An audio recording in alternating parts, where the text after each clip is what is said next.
And so that's how I ended up working with attorneys. I was like, I'm not going back to working with roofers who, when I say, well, have you considered this? And they're like, F you, man, don't tell me how to run my business. And they get all emotional. And I'm just like, dude, it's business. Like, all I did was make a suggestion. So that's how I ended up getting into attorneys. Just basically, it was a personality match for me because I don't like being fake. I don't like being somebody I'm not, pretending I'm somebody I'm not to try to get business. To me, it's a little dirt on your soul. Every day you got to look in that mirror and you see that little dirt you can't wipe off your face. That's because what you did the day before. Matt, this is a first. He keeps a clean conscience by working with lawyers. I love it.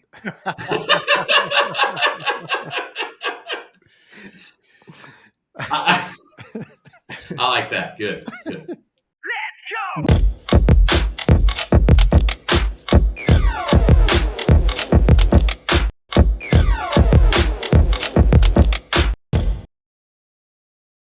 Hey, what's up, everybody? Welcome back to another episode of the Liquid Lunch Project. I am Matthew R. Meehan, alongside my partner, the Professor Luigi Rosabianca. What's on tap today, Lou? Matt, today we have a very special guest. We're going to be talking about a niche marketing tactic for smaller shops, in particular, smaller law firms. There are some wonderful tools to allow a small law firm to punch way above their weight.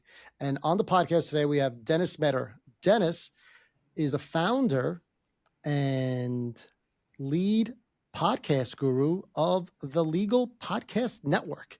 It's a turnkey podcast production platform that transforms your everyday boring lawyer from billboard to mega law firm. Dennis, welcome to the podcast. Thanks for having me, guys. So what's your client avatar? Why do law firms like to go the Legal Podcast Network route?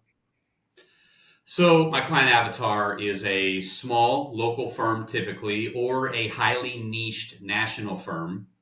And the reason that they use us is because there has been a huge commoditization of the industry, of the legal industry over the last 20 years with the advent of kind of the directory style with Google, FindLaw, Avvo. So it used to be, doctors and lawyers when you grow up, and you didn't question a lawyer. You found a lawyer, you sat down, he said, my rate's $500 an hour. You knew he knew what he was doing, or she, and so you hired them. But because of the advent of the internet, now all of a sudden it's just name, address, phone number, how many years you're in practice, and this is what I do. And so what people have gotten into the habit of doing over the last number of years is just, how much is a divorce? And then just calling down a list, and they're shopping like they would shop for a washer and dryer or something like that. And for attorneys, what I've seen, especially over the last 10 years, I know attorneys that 10 years ago charged $450, $500 an hour, that because of the commoditization of their industry are now charging $325, $350 an hour. So what we are trying to do is help them change the positioning in their marketplace to where they're not just another attorney on a list of 20 to call, but we use question-based podcasts to allow them to answer the questions that their ideal client would have, putting them in the position where, and I like to use this example. If I'm an attorney, I'm a divorce attorney. Now, I could try to show up for Divorce Lawyer Atlanta, but again, I'm commoditized. But what if I answer questions like, what happens to a boat during a divorce? Now, somebody who searches that has indicated there's probably a higher net worth. They're looking for a specific person to help them. So it's a different type of a great punchline would be the lawyer keeps individual. It. Say that again? A great punchline would be the lawyer keeps it. Yeah. But so they come in and they are answering questions. They're assuaging fears. And what we're doing is, because 82% of the people solely use the internet to find their attorney. And yet so many attorneys have sites that were built in 2012 that were just meant to show up and be an online business card. They have no way to differentiate themselves. So then it's a race to the bottom for what they charge. But if I can position myself as, hey, I'm the guy that works with guys like you. You've got a high asset divorce. You don't want to lose that boat that you've been fishing on forever. You don't want to lose that hunting cabin. You don't want to lose this and that. Here's how we can deal with that. Here's how I can help you. And so my clients get in and we just sit down with them and they dig into the issues and the problems that their clients have, so that it shows up in Google, it shows up in YouTube. We do long video, we do short video. So it's really about authoritative positioning, making sure that the people that come to them see them as who they are, which is a highly skilled attorney who has a lot of experience under their belt and can offer more than just the lowest price. They're there to get them the best result, not the lowest price. So that's what we're trying to help them do. Well said. Dennis, is there a balancing act within this industry for the following scenario? And allow me just 10 seconds to clarify. Just a couple of decades ago, lawyers were not permitted to advertise. If they advertised, they got disciplined or they got disbarred. It was that severe. You are not supposed to be Crazy Eddie selling, these microwaves are insane. So there was a certain ethical content. When you have lawyers on the podcast, is there still this notion of ethicality and maintaining a less salesman-y pitch? Or is that all out the window and we just have billboards everywhere now? It's not out the window. I mean, again, this is about them positioning themselves to potential clients, answering questions. Obviously, we have to put disclaimers, the front and back of the shows. Hey, this is the opinion of one attorney. If you have your own attorney, please consult them. If you're in need of attorney, we'd be more than happy to meet with you on your specific situation. So just like anything else with lawyers, you have to do that. Now, when we talk about just a few decades ago, attorneys weren't allowed to market, we're talking about the 50s and 60s, guys. We're not talking about the 90s. Like, I sold marketing to attorneys in the 90s. They bought up Yellow Pages. They bought up, as long as Yellow Pages was around, basically, they were the main advertisers in Yellow Pages. So the concept of, you can't market, you can't advertise. Now, there's a few words that they know they're not allowed to say they're an expert. One of our packages originally we called expert, and I think we had to tweak the language on it because they're like, well, I can't be known as an expert. And okay, fine. We tweaked the language a little bit. It was really just a packaging. We just didn't want to say gold, silver, and bronze, right? Like everybody else. So we came up with this package. And so I think that they're careful. But what I have found working with the bar associations for many, many years is, as long as you kind of know, there's really two kinds of bar associations. There's forgiveness bar associations and there's permission bar associations. The vast majority of bar associations are forgiveness. A few of them are permission. So whenever they put anything out there, they got to send it up, ask for permission, then bring it back. But because of the speed of content, even the bar associations themselves are starting to catch up. And they're more just in retrospect going and saying, hey, Joe, you called yourself an expert PI attorney, and according to the bar association, you can't use the word expert. So you're going to get a warning for that. So it's kind of up to the attorneys to know some of the big things. It's up to us to know what the general rule is. But overall, there's been a major pullback from the bars on what can be said and what can be done in marketing for attorneys. It's changed tremendously just in the 22 years I've worked with lawyers. I do love the way you're able to have a smaller law firm, maybe even like a startup law firm, punch way above their weight in using that global service, because you're basically a one-stop shop. You can provide a global marketing solution for a small firm. I mean, yeah, I've always tried to be like, when my clients come on, whatever they pay, as long as they stay at that package, I don't raise my rates. I try to create relationships that have no friction for my clients, because the less friction they have in working with us, the easier it's going to be to just be part of their, we've got our website, we've got our podcast. And like, I want people to have podcasts like they have websites in 2 years. And whether it be just to deal with certain issues, deal with certain things, or even just internal marketing measures.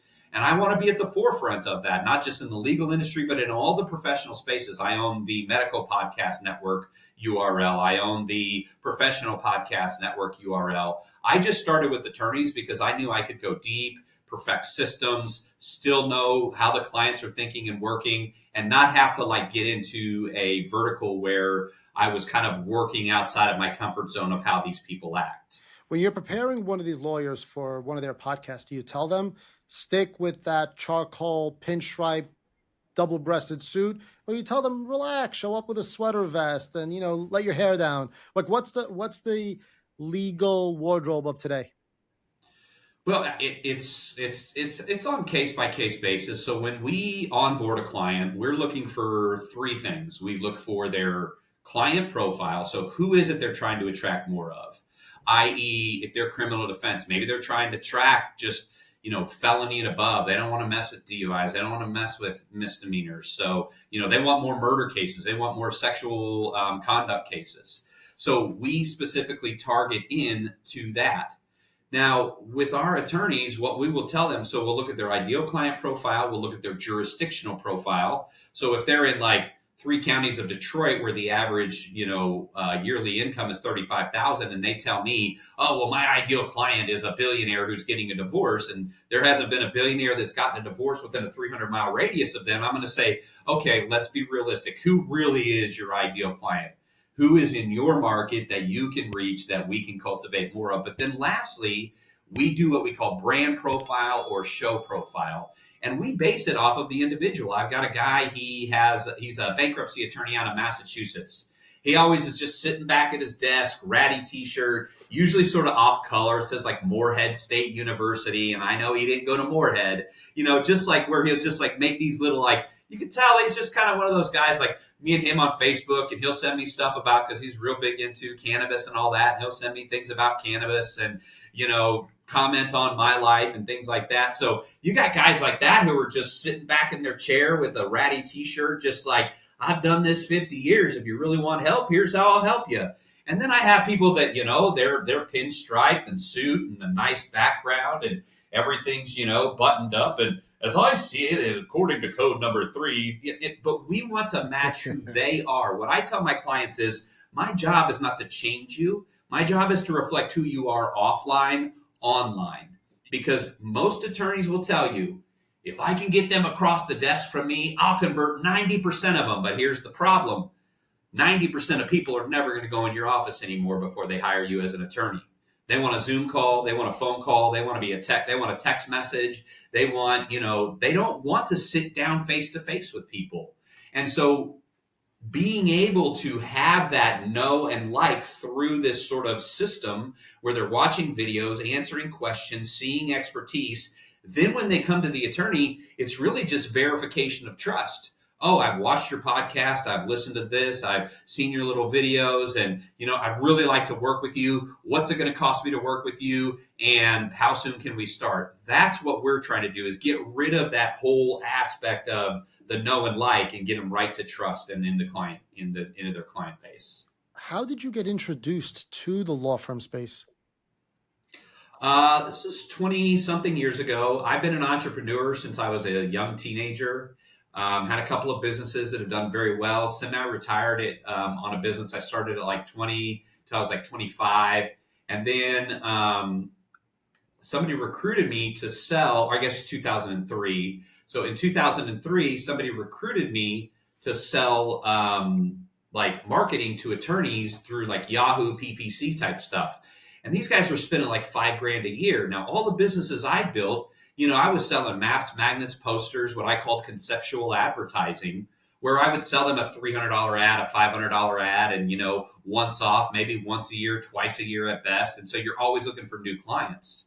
Then all of a sudden, like, I get recruited into this like legal industry, and they're like, yeah, this guy's signing up for $5,000 a month. I'm like, wait, a month? They're like, yeah, so you'll make money this month and next month and next month, as long as they remain a client. And I was just like, okay, this is something I need to look at. So then, but when I started talking to these attorneys, what I really liked about it was I didn't have to use sales tactics to do well. Like, I know what the sales tactics are. Let me ask you a question. If I could bring you 5 clients every month, how would that change your life? That sort of stuff where you're appealing to their emotion. I don't really enjoy that, because I don't know that I'm going to bring them 5 clients a month. But I can have a logical discussion, and I can say, listen, here's what we do know. If you do nothing, you will absolutely not have any changes and get any more clients from offline. But if we can do this, we're at least putting you in a position to get clients. And if you just use logic and you hold your ground and you hold yourself in the same parallel level that an attorney holds themselves in, they're going to respect you. They're going to listen to you. And more often than not, they're going to be willing to do business with you. It's like going into a UFC fight. If you don't know what you're doing, they're going to break your leg and throw you over the side. But if you know what you're doing, they're going to spar with you and hang out and be like, all right, man, good to have you. Stepping into the ring with the attorneys, you're stepping into an MMA cage. You can get your neck snapped if you don't know what you're talking about. But if you try to use outdated sales tactics, because they learned this shit in college, right? Like they've known this stuff. They read these books. So when you're just honest and logical and forthright and match their tone, they love you. And so that's how I ended up working with attorneys. I was like, I'm not going back to working with roofers who, when I say, well, have you considered this? And they're like, F you, man, don't tell me how to run my business. And they get all emotional. And I'm just like, dude, it's business. Like all I did was make a suggestion. So that's how I ended up getting into attorneys. Just basically, it was a personality match for me because I don't like being fake. I don't like being somebody I'm not, pretending I'm somebody I'm not to try to get business. To me, it's a little dirt on your soul. Every day you got to look in that mirror and you see that little dirt you can't wipe off your face. That's because what you did the day before. Matt, this is a first. He keeps a clean conscience by working with lawyers. I love it.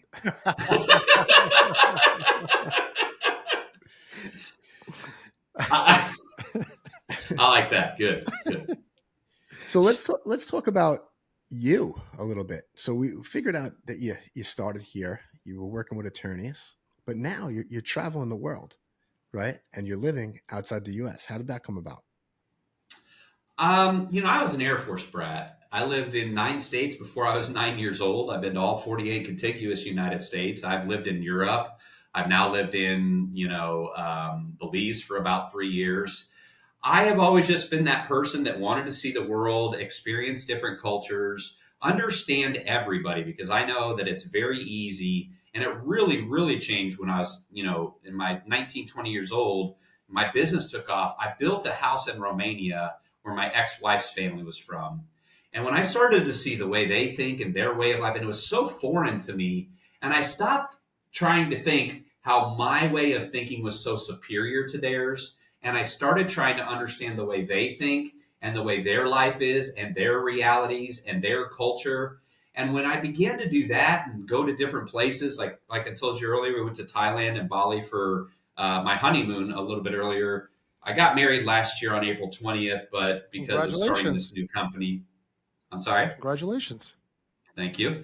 Got married 420, but because of everything that was going on, we put it off. But man, like going into even like Bali and our tour guide, he was explaining like the way they think versus like they think their relationship with, whatever, divinity, nature, whatever, their relationship with their friends and family, or with their family and close ones, their relationship with their neighbors or people around them, and then their relationship with nature. Like that's how they think about life. That's how they filter life. We don't filter life that way. We filter life through us. Everything filters through me, my thoughts, my feelings, my way, my wants, my desires. And so when you start just traveling and seeing all these things, for me, it helps me to become a more well-rounded individual. And it also helps me to understand other people. I want to be empathetic. I have 17 people who are full-time workers on my team in Pakistan. Eid comes up. They're different religious holidays. And I don't want to be that American. Well, what's going on? Are we going to be here? I'm just like, well, okay, what do you need? Who's not going to be there? Well, tell me about this holiday. Like, I don't quite understand it. I'm not celebrating it, but I respect that you guys need it. Can I reach you in an emergency? Or is this the kind of holiday where you're going to be in a mosque the whole time and I don't need to bother you? And so, like, being able to have respect for others is what travel has taught me. And you get to see amazing, like Thailand's beautiful. Belize, go out and see the waterfalls. And, I live on an island and we go snorkeling and my wife goes scuba diving all the time. And so you just get to experience so much more than living in, Schlubville suburb of whatever USA, where, it's exciting because on Friday you went to Chili's. Like nothing against Chili's, but that just I wasn't the feel like life we I need a wanted legal for myself disclaimer for anymore. everybody that's ever been to Chili's and is a roofer. Yeah, exactly. They all disengaged from your podcast. They're just like, fuck these guys. No, that's awesome. I love to travel. So, what are the biggest drawbacks that you see working with attorneys? I know you said you have some that are really casual, others that are all buttoned up, but I've noticed every time I've spoken to people about starting a podcast, because we've been doing this for years now, and how they should do it, they always get caught up in, what do I do first? What type of microphone do I need? Is the lighting going to be right? Do you see that with attorneys? No, because we just say, buy this camera, buy this microphone, buy this light kit. Then I have a team that does what we call a tech check. They Mhm. kind of put it together for them, and they go, just set up just like that, and you're ready to go. Matt, So you want to know something? I would guess, and I'm putting words in your mouth, Dennis, but I would guess that the complementary nature of your service and the legal industry's needs are probably so symbiotic because you have someone that is charging hourly. So he or she is constantly turning over their hourglass. So when Yep. when Dennis and his team say, "Look, I need you for 30 minutes." Like Dennis said, the guy shows up, his hair is well groomed, he's well coiffed. He shows up, does his 30 minutes, bye-bye. And Dennis's team does everything. It's literally like marketing in a box. It's perfect. So I could see how there are certain industries that would probably push back and say, well, let me do this, let me do that. And then it's like, no, I got this. I'm the pro. You guys are hacks. Come on. Oh yeah. You know how often I reference LegalZoom to my attorneys? Because they're like, oh, I could just go. And I'm like, yep, then I could just go to LegalZoom and fill out the paperwork and file it myself and say, I don't need you either, can't I? But what would happen to me if I did that? Well, I'd really mess you up, man, blah, blah, blah. Exactly. Just like you've done what you've done for 30 years, what I've done for 30 years, I respect what you've done. You need to respect what I do. And that's why I say you have to make sure that you're on a level playing field with them right off the bat. Like right off the bat in our discovery and in our meeting with them, now I don't do the selling, but I tell my team, get out of salesperson mode and get in consultant mode where you're offering them advice on their law practice. Has nothing to do with the podcast, has nothing to do with what we're doing, but oh, I'm so busy. Oh, well, who are you delegating to?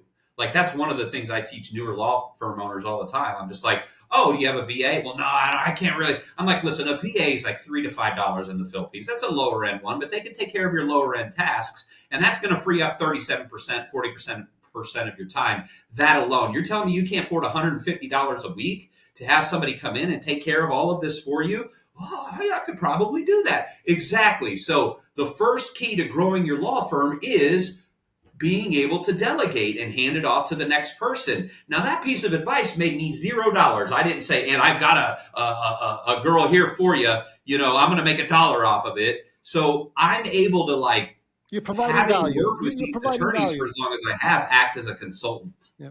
Now, this is a question that we can apply to any industry.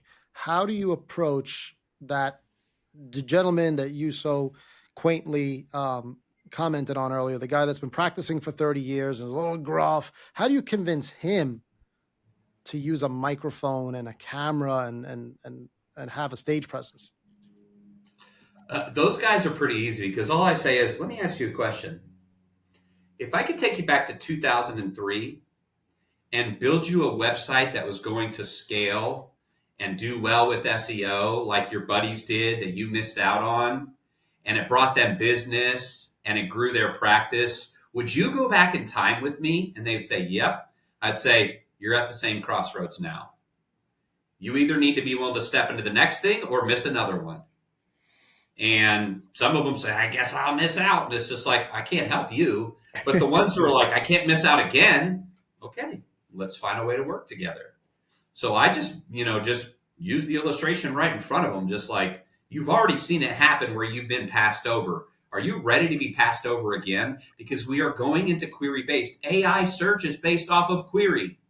Everyone's like, well, how do I show? We're already getting clients from ChatGPT just because of the way our content is done. Our clients are getting ChatGPT clients because of the way we build the client query-based. So it's like, you're already missing out. So do you want to miss out on the next thing And or do you want to position yourself for the next 20, 30 years, 10 years? Oh, I'm going to be gone in 5 years. Okay, why don't you build a practice that's sellable? Because a practice that has no incoming clients is not a sellable practice. It's a book of business that's going to deteriorate, that you can only sell for a fraction of its cost. Whereas when you have a model where your practice grows because of the internal marketing systems, now you start to get into EBITDA. I don't know how to say it, but you guys know what I mean. It's like usually what, 3 to 5x EBITDA. I read a lot, but I don't always use the words out loud. So you guys tell me, is it EBITDA or is it EBITDA or how do we say this? You guys are the finance guys. Yeah. Dennis, you know what you should do? You should have a CLE podcast. This way you could charge all your lawyers to join a CLE podcast. We're moving towards that. We're creating a lot of relationships. We're also creating relationships with people who have CLE podcasts, and then they're coming into our fold. And so, like, I'll be hopefully eventually speaking at conferences, and then also doing CLEs and things like that. These are all things that are a part of the process, but you got to get in with the right people. So one other thing we do is we have a series of shows that aren't from lawyers, they're for lawyers. So like I said, I have a CFO, a chief marketing officer, a lady who used to be a part of Big Law, and now she's a certified financial planner for attorneys, a guy who built an AI system to run small law firms, a lady who is an Emmy award-winning NBC News anchor who now teaches attorneys how to do well on camera. And I just saw another show with a lady who helps build referral networks among attorneys. And then I just signed on another show just today of a lady who helps women lawyers dress for power and success. So we're also trying to create a lifestyle brand for attorneys that is also a part of a system that helps attorneys. Dennis, you should be a 2-credit course, a third-year law school. I'm sorry? You should be a 2-credit course in third-year law school. Yeah. Well, you know, these are all that 2.43 GPA that I snuck out the door with in high school, and my 2 years at an unaccredited Bible Institute in the middle of Ohio. You know, they're not putting me in law school anytime soon. I'm okay with that. No, but as a matter of fact, but that's part honestly, of the unless I was going to be a PI guy like Morgan and Morgan, I'd probably lose money. Hey, Dennis, thank you so much for being here. We want to be respectful of your time. Can you tell the audience where they can find you or how they can reach out and get in touch with you and learn more about the Legal Podcast Network? Absolutely. Website, pretty simple, thelegalpodcastnetwork.com. We've got testimonials on there from various clients, and we're always adding to that. We've got sample. You see there it says shows for law firms or for answers, and then on the left it says click for law firm help or something like that. That's our shows for them. So, and then for me personally, you could just LinkedIn, Dennis Meador. I think I put Dennis DM Meador. I typically like friends and my wife and local people. They call me, I go by my initials DM because I'm a junior. So, which would have matched your hat perfectly. So yeah, I'm always open to connect. We get a lot of people who connect with me on LinkedIn, and they're just like, hey, I listened to the podcast, had a question, blah, blah, blah. Happy to answer those questions. And then if and when you want to kind of find out more, I've got people that I've trained and put a lot of time and effort into that can explain everything from front to back to show you how we can help you in your practice. Dennis, thank you so much. Everybody, that's a wrap of the Liquid Lunch Project. We'll catch you on the next episode. Let's go!